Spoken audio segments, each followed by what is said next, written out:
කතාවට ආවතින් ඔයා අද මාගෙම කරගන්නද රහසක් කියලා කිව්වොත් ඔයා මට මාවෙනම් නුඹේ අග රැජිනිය සදහට මං දෙවරක් නොහිතා සැරෙන් සැරේ කෝලෙන් බල බලා ඇසේ අස්සෙන් බොරුවට එපා වගේ හිඳින්න එපා රවන්න එපා ටිකෙන් ටිකේ අහලෙන් පුරවලා හිතේ හිස්තැන් නුඹ මට හිතක් වටින කෙනා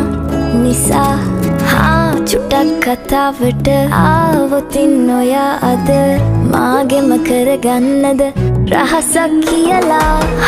කිව්වොත් ඔයා මට මාවෙනම් නුඹේ අග රැජිනිය සදහට මං